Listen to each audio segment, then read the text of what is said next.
श्रीमद् भागवत कथा एवं श्री राम कथा की अमृत वर्षा के लिए भागवत किंकर पूज्य श्री हर्षित कृष्ण जी के YouTube चैनल को सब्सक्राइब करें। एक बार कथा आती है कि कोई एक व्यक्ति प्रतिदिन मेहनत करके दिन भर में 10 रुपए कमाता था। बहुत मेहनत करता था, लेकिन बहुत मेहनत करने के बाद में भी रुपए 10 ही कमा पाता था दिन भर में। कई दिन निकल गए, किसी महात्मा जी से एक बार मिलना हुआ तो महात्मा जी से उसने कहा कि मैं बहुत मेहनत करता हूँ, सुबह से शाम तक लगा रहता हूँ, लेकिन मुझे दिन भर की कितनी भी मेहनत कर लूं 10 ही रुपए मिलते हैं। तो अब वो महात्मा जी विद्वान थे, उन्होंने देखा उसका भाग्य, कहने लगे कि तुम देखो कितनी भी मेहनत कर लो, तुम्हारे भाग्य में तो 10 ही रुपया है।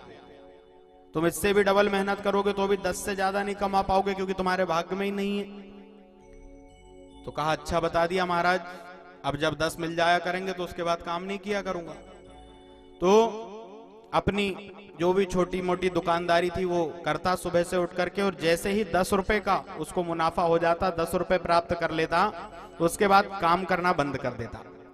बोले महात्मा जी ने बता दिया है महाराज कि 10 से ज्यादा तो तेरे भाग्य में है ही नहीं, तो क्या मतलब दिन भर बैठने से, 10 तो मिल गए, आज सुबह सुबह ही बैठा रहता। अब एक दिन की बात की, अचानक उसने दुकान खोली और उसको 20 रुपए मिल गए। 20 का फायदा हुआ तो मन में सोचने लगा कि कहीं के ढोंगी बाबा के चक्कर में पड़ गया महाराज, में अभी तक कितना कमा लेता है। लेकिन बताओ, मैं रोज अपनी दुकान 10 कमा के बंद कर देता था, आज तो देखो मुझे 20 का फायदा हो गया। तो फिर महाराज शादी हो गई थी, उसी बीच में विवाह हो गया था, 20 कमाने लगा। और थोड़े दिन आगे बढ़े, संतान हो गई, परिवार बड़ा हो गया, और मेहनत करने लगा, 20 से 30, 50, 100, 200 कमाने लगा। एक दिन की बात, महात्मा जी फिर आए, बोले ओ बाबा जी आओ आओ इधर आओ, आपका ही इंतजार कर रहा था महाराज। कहा क्यों? बोले अच्छा फंसा के गए थे मुझे कि 10 ही है तेरे भाग्य में, यदि तुम्हारी बातों के चक्कर में रहता तो अभी तुम्हें महाराज हो जाता कल्याण हमारा। तो बाबा जी ने कहा कि भैया मैंने तुझे जो बात बताई थी वो असत्य नहीं थी। जिस समय तुझे 10 रुपए मिलते थे उस समय तेरा विवाह नहीं हुआ था, और तेरा जो खुद का भाग्य है वो तो 10 रुपए का ही है, इसलिए तू 10 कमाता था। लेकिन जब तेरा विवाह हुआ, पत्नी आ गई, तो साथ में पत्नी का भाग्य जुड़ गया, तू 20 कमाने लगा।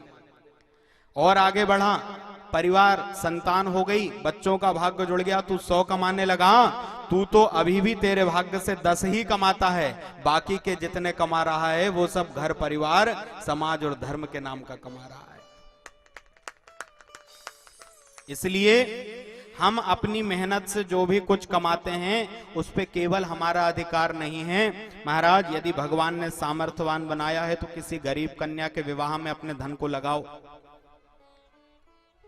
कहीं पीड़ित गौ माता की सेवा में अपने धन को लगाओ, किसी मंदिर के निर्माण में अपने धन को लगाओ, यज्ञ आदि अनुष्ठान कथाओं में अपने धन को लगाओ, किसी दीनहीन के दुख दूर करने में अपने धन को लगाओ, यदि धन की शुद्धि चाहते हो तो महाराज, क्योंकि बिना दान के धन शुद्ध हो नहीं सकता। और किसी के भी पास, चाहे हम हो चाहे आप हो, जो भी धन हमारे पास में आ रहा है उसको शुद्ध करने के लिए दान करना परम आवश्यक है। बोलो नारायण भगवान की जय।